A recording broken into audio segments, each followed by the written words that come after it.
can't shine. It's your girl Queen I back again with another video. Hope y'all doing alright. Well, I'm doing alright. So we're back with story time about labor and delivery, how it was for me, how it was for him. Labor, I was in labor for 72 hours. I had to be induced because I had preeclampsia. If you don't know what preeclampsia is, it's high blood pressure, especially when pregnant. They said I had high blood pressure previous to becoming pregnant, but I was not aware of it. So they called it hypertension preeclampsia. Had to be induced to get the placenta out so that I won't be risk for, because I couldn't get rid of a headache, stroke, blood pressure continue to rise, and potential death. So I went ahead and been induced, and 3 days later I had to have a C-section because I stopped dilating.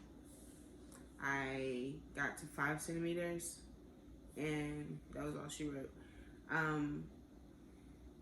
Being in the hospital, I have to say, it was scary to me when they told me I had to have a C-section because I was by myself. Now, if I was with someone, like if somebody was there, then I would be able to consult with them. But I was by myself because other people had to work. And just because some people have babies and everything, bills don't stop. So go ahead, King. What? Say what you want to say about labor and delivery. How was it for a male? Like, how did it feel to become a dad? It felt wonderful. It felt, a word she would use, surreal. Surreal, yeah. It was long, boring, entertaining, I guess. How could it be boring and entertaining?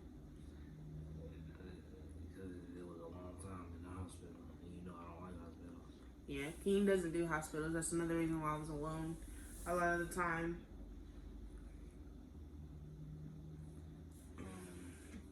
I did knock on the, well, I didn't. Death knocked on my door twice in that week or 2 weeks of having complications of bringing a baby into this world.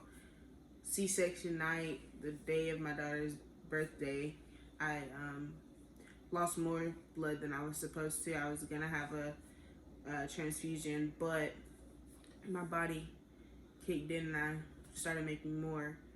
Too much blood. Yeah, I lost a lot. It was spilling. Then after I was released the following Monday, a week later after I was checked in, I had to go to the doctor it was my regular prenatal visit. And so I was just going, and the midwife in the hospital had told me to just continue to follow up and have them check on my incision at the doctor's office. So that's what I did. She told me to keep my appointment, so I did.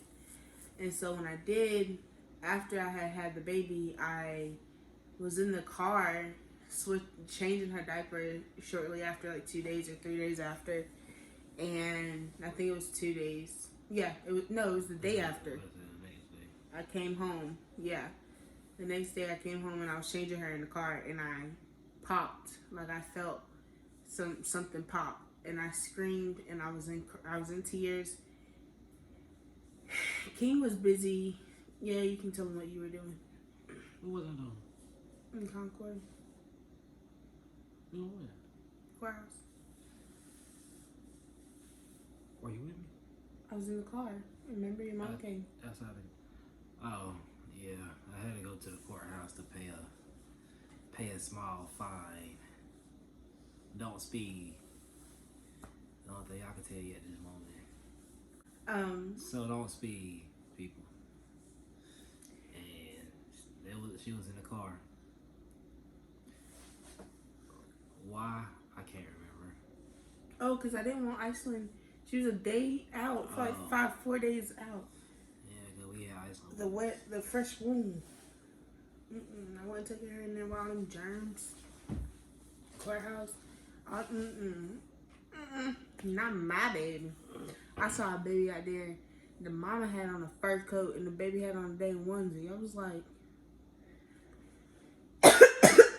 So I ended up taking off my clothes and giving it to my baby.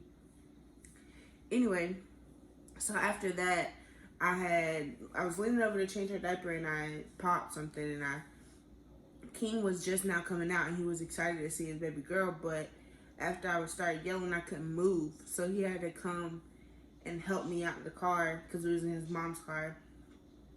Help me out of her car so I can get in his car so we could leave. And I was bawling. I didn't really want to cry, but I was in so much pain I couldn't help it. I remember after being discharged, I had X amount of pills to take. I was on an iron pill. I was on a blood pressure pill. I was on a stool softener pill. I was on a blood clot preventive pill. Like, I was on everything. And don't do this unless your doctor tells you to do it. But I took myself off of all the pills. Even after I had Iceland, they put me on a depression medicine for postpartum. And I took myself off of it. And I didn't really take it because I don't do pills. Like, I can swallow them. I'm fine with that. Okay. But I don't like pills just because I think they take care of one problem right here, but they mess up something else. So you have to go back to get another pill to mess up. No, I'm good.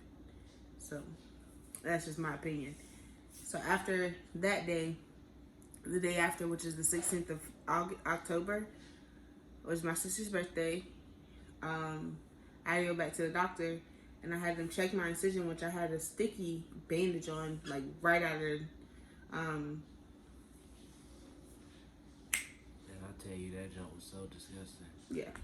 After a damn hole in your stomach. What's it called?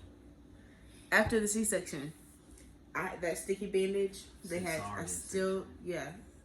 Cesarean, Caesar, same thing. This man said Caesar. Anyway. I had the sticky bandage there, and they pulled it back, and they said I was fine until something happened. I think they wanted me to get it checked up again, or something. I don't know. I don't remember. Well, but to go for the blood transfusion?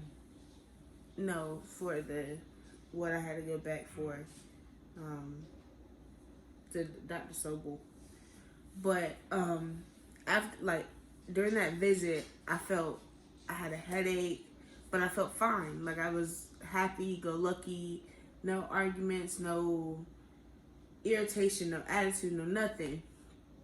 But I was just a happy person, but I had less blood in my body than I had ever had before. And I told her, I said, remember I had the headache, and the reason why I had to be induced to have her early was because of my headaches. And I was like, so should I still have a headache? And they checked my blood pressure and they said it was fine. And she said, well, I'm going to check your hemoglobin levels. And I was like, okay. I'm thinking, yeah, I should be fine. But no. My hemoglobin level was down to a 6, almost a 5. And they had to send me right back to the hospital. They had to call to let them know I was coming as well. So I had to go have a blood transfusion. That was the worst night of my life. I hated it because the nurse I did not like. She told me that my daughter was something, and I was sitting here telling her how to help my daughter because King had stepped out because he doesn't like hospitals, remember? So the nurses that are in the women's center help with the children as well because they know the mothers can't do as much as they would when they're not in there. So that's part of their job as well. And I was just frustrated because how do you tell me that something's wrong with my kid, something else that I know is wrong with my kid? Like, you're wrong, and I'm telling you she's cold while she has hiccups, and you're telling me they just get hiccups. What? Whatever. Hiccups are part of the breathing, but when you're cold, you like whatever. So after that, I got myself together, and delivery was fine. Like my epidural, I really didn't need the epidural. I didn't really feel no contractions. They had to put a contraction probe in there to really see how strong my contractions were. And as they got heavier, I didn't feel them. And they were like, well, we're going to break your water. If you don't dilate anymore, then we're going to have a C-section. I'm like, okay. So I'm praying that I dilate more, and I didn't. But would I do it again? Yes. I would do it again, regardless. She brings me joy. She brings me happiness. And memories. Yes. Something that, like, stuff that you could never get back, you get it with your child. Like, she'll never be that size again. I'll never be that size again. He'll never be that size again. We won't have it again until we have another child. I want to be what size again? Her size. Oh. Unless you have a little son, that's what, like, you remember. Junior. You'll name him after you. Like, he gonna have your whole name. After me, myself, I. Yes. You ready for a son? Just wait on it. You ready for a son? Next one, you damn right. Next one's a lucky. I can't help it. No, what? Next one's a charm. Stay tuned.